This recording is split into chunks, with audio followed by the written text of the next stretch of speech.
இப்போது யாரை பற்றி பார்க்க போகிறோம் அப்படின்னா, இவர் தமிழ் திரு ரா. இளங்குமரனார். ஓகேங்களா.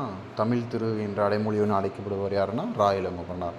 தமிழ் திரு ரூ ரானால் ரகரத்தை முடியும் அப்படின்றனால ரா. அடுத்து ரா. இளங்குமரனார்னு வரும். தமிழ் திரு ரா. இளங்குமரனார். என்னென்ன மெயின் பாயிண்ட்ஸ் அப்படின்னா, சொல்லாராய்ச்சியில் பாவனரும் உயர்ந்த பெருமகனார். அதுக்கப்புறம் இவர் திருச்சி பக்கத்தில் அல்லூர் அப்படின்ற பிளேஸில் திருவள்ளுவர் தவச்சாலையும் பாவாணர் நூலகமும் ஒன்றை உருவாக்கியிருக்காரு. அடுத்து பார்த்தோன்னா, தமிழகம் முழுவதும் திருக்குறள் சொற்பொழிவுகளையும் தமிழ் வழி திருமணங்களையும் அவர் நடத்தியிருக்காரு.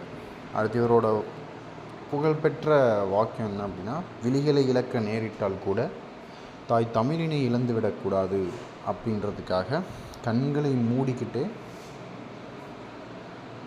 எழுதும் ஆற்றல் பெற்றிருக்காரு. யார் மாதிரினா திருவிக்கா மாதிரி. அடுத்து இவரோட நூல்கள் அப்படின்னு பார்த்தோன்னா 2 வரலாறு நூல்கள், இலக்கண வரலாறு, பாவாணர் வரலாறு. அடுத்து 2 இயக்கம், தமிழிசை இயக்கம், தனித்தமிழ் இயக்கம். அடுத்து ஃபுல்லாக உரைனே தான் வரும்.